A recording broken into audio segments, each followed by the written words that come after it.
This video tutorial I will cover how to inject properties using Spring Dependency Injection by Constructor.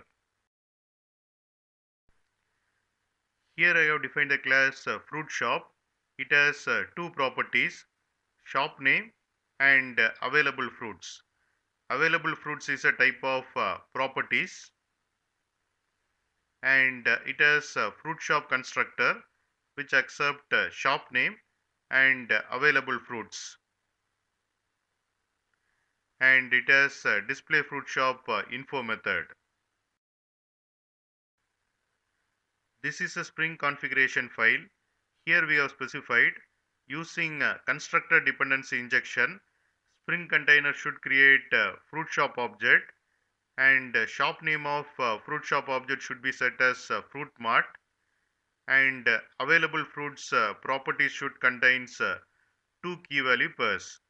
The first key value per key is 1 and value is apple. Second key value per key is 2 and value is grapes. Constructor argument which invokes the constructor, and type attributes specify string and properties. So this constructor will be called by Spring container, and shop name and available fruits will be set.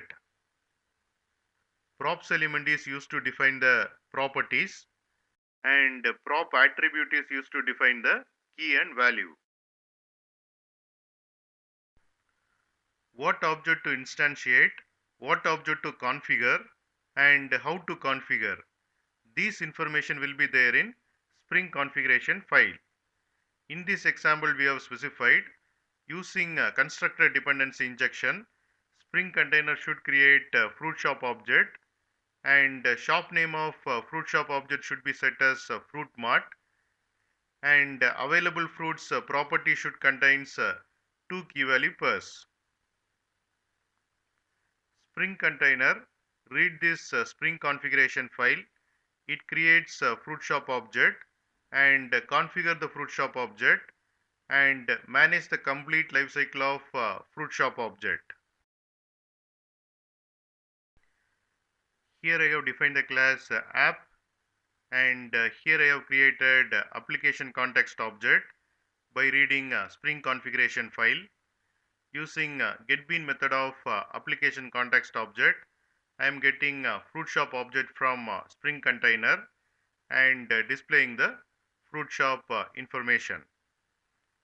Here you can see the output, and this constructor has been called by Spring container, and fruit shop shop name is set as fruit mart, and available fruits properties contains two key value pairs.